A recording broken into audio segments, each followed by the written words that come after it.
बकानी, झंडा रोग, ये जो अजीब से पौधे निकल आते हैं उसको रोकने के लिए 3 इन्होंने स्टेप्स बताए हैं कि आप ऐसा ऐसा करेंगे तो आपके यहाँ बकानी नहीं आएगा।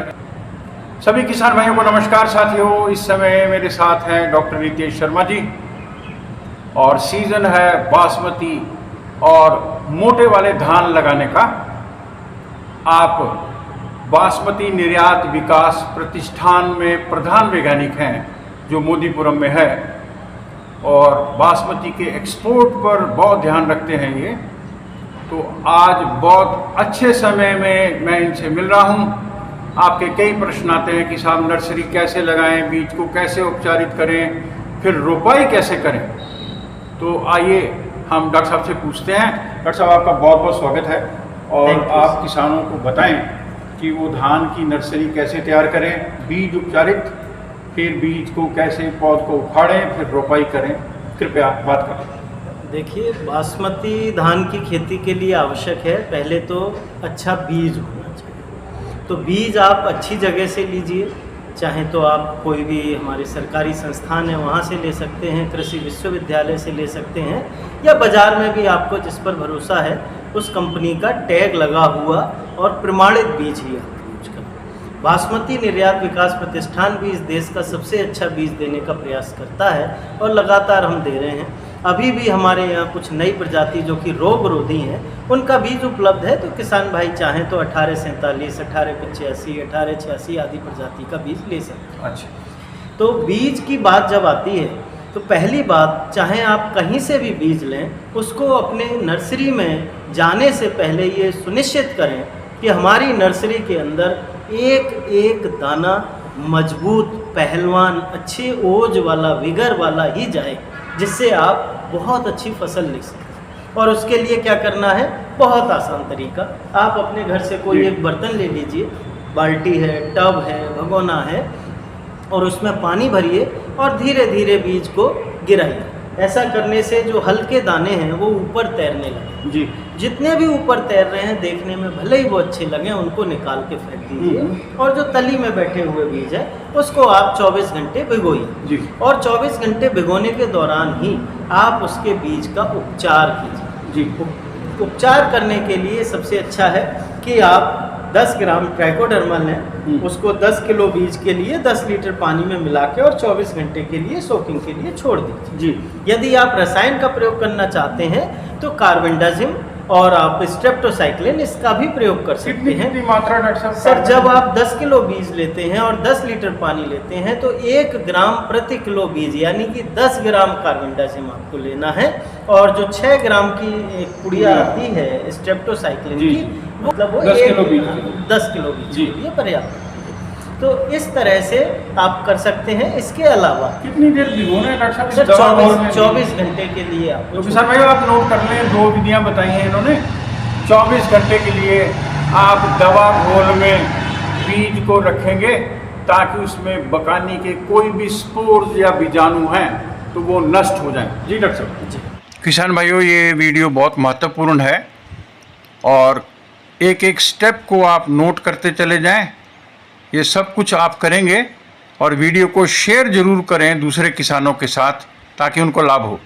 और इसके अलावा यदि आपको स्यूडोमोनास भी उपलब्ध है तो आप जब आप 24 घंटे पानी में भिगो लेते हैं उसके बाद एक छांव में ढेर बनाइए और उसमें 10 ग्राम स्यूडोमोनास और 10 ग्राम ट्राइकोडर्मा प्रति किलो बीज के हिसाब से डाल के प्रति किलो के हिसाब से जी इसको आप मिक्स कर देंगे और मिक्स करने के बाद फिर आप 24 से 36 घंटे के लिए इसे छोड़ देंगे तो ये सारा अंकुरित हो जाएगा जी। दूसरी तरफ आप नर्सरी में अपनी क्यारियां तैयार करेंगे, उसको कद्दू करके, पडलिंग करके, और लेबलिंग बहुत अच्छे से होनी चाहिए। इसके लिए हो सके तो छोटी क्यारी, चौड़ाई कम रखें क्यारी की, लंबाई भले ही कितनी भी लें अपनी सुविधा अनुसार, तो उससे लेबलिंग मेंटेन करना आसान है। उसमें कहीं कोई दिक्कत है, पौधों को देखना है, कोई वीड्स है तो उसको भी आप मैनेज कर सकते हैं। इस प्रकार से आप इस जो बीज है आपका जो जड़ गया है इसको शाम के समय, ध्यान रहे शाम के समय नर्सरी में डालें, क्योंकि दिन में गर्मी में पानी गर्म होता है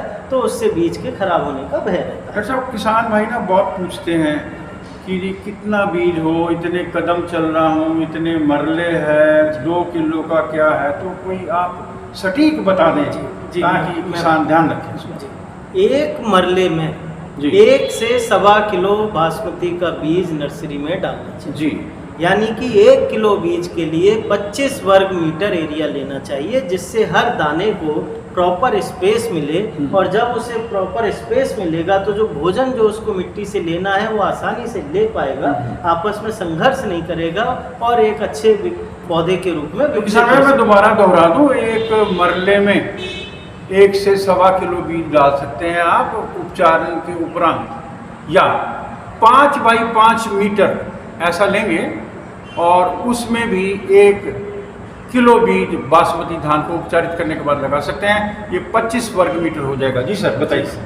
तो इस तरह से आपने जब नर्सरी डाल दी, इसके बाद अब आपको ध्यान देना है जब आप नर्सरी को उखाड़ेंगे जी, क्योंकि उस समय पर यदि आपने छोटी सी गलती कर दी तो उसका बहुत ज़्यादा खामियाजा नर्सरी उखाड़ने से पहले मैं अनुरोध करूंगा, कहीं कहीं बकानी आ जाता है नर्सरी में, तो कोई सिफारिश है उसमें, दवा कोई डाल सकते हैं किसान?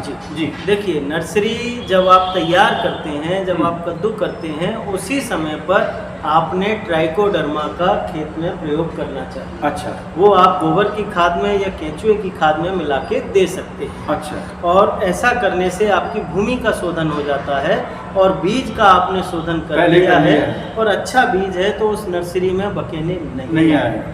उसके बाद भी जब आप पौध उखाड़ते हैं तो ध्यान रखना, पानी भर के पौध उखाड़नी है, पनीरी उखाड़नी है, सूखे में पनीरी कभी भी नहीं उखाड़नी। इस बात का विशेष ध्यान देना है। और फिर ये जो पनीरी उखाड़ी है इसको भी आपने उपचारित करना है। उसके लिए आसान तरीका है, आप जहाँ पर आपकी नर्सरी है वहीं पर आप एक कोने में फावड़े से मिट्टी उठा के बर्तन जैसा बना सकते हैं, या जो इरिगेशन चैनल है जिसमें सिंचाई की नाली है, उसमें आप फावड़े से मिट्टी रख के रोक लगा दें जी। उसमें ट्राइकोडर्मा जो है 10 ग्राम प्रति लीटर पानी के हिसाब से घोल दीजिए। 10 ग्राम प्रति लीटर जी।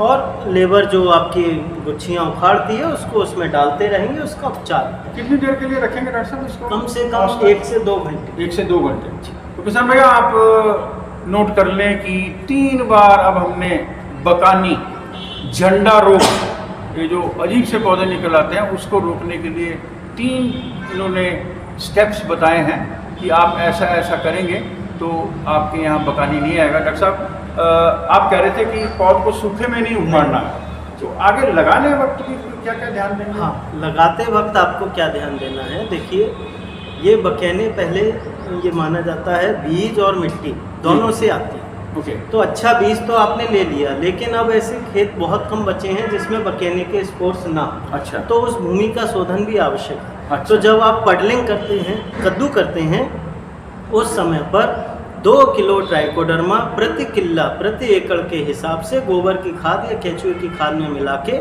उसमें जरूर बिखेर दें जब आप फाइनली सुहागा लगाते हैं। अच्छा। पडलिंग करते हैं उस समय, जिससे भूमि का शोधन हो जाए और आपके खेत में बकेने आने के चांसेस लगभग खत्म हो जाए। किसान भाइयों, ये पहली बार सुना हूँ मैं और सिफारिश में आ गया है। डॉक्टर रितेश शर्मा प्रधान वैज्ञानिक हैं और बासमती के ऊपर अच्छी पकड़ है इनकी। इन्होंने बोला है कि जब पौध लगाने वाले हों और आखिरी पाटा लगा रहे हैं आप, कद्दू या पाड़ी काटनी है आपने, तो 2 किलो आप लेंगे ट्राइकोडर्मा और उसको गोबर की सूखी खाद लेंगे आप। गिल्ली में थोड़ा फंगस या स्पोर्स हो सकते हैं, ऐसा मुझको डर है, तो सूखी खाद में मिला के आप इसको छींट देंगे पूरे एकड़ में और उसके बाद आप धान के पौधों की रोपाई करेंगे। तो किसान भाइयों, आप डॉक्टर शर्मा के द्वारा बताई गई एक एक बात का रखेंगे ध्यान, उससे आपके पौधे होंगे बड़े हष्ट-पुष्ट, ज़्यादा पैदावारी से आपको होगा आर्थिक लाभ। तो आप वैज्ञानिक ढंग से करें खेती। आप सबको शुभकामनाएं मैं अपनी ओर से और आप सबकी ओर से डॉक्टर रितेश शर्मा जी का बहुत बहुत धन्यवाद करता हूं। डॉक्टर साहब, आपको शुभकामनाएं, बहुत बहुत धन्यवाद, नमस्कार। Thank you.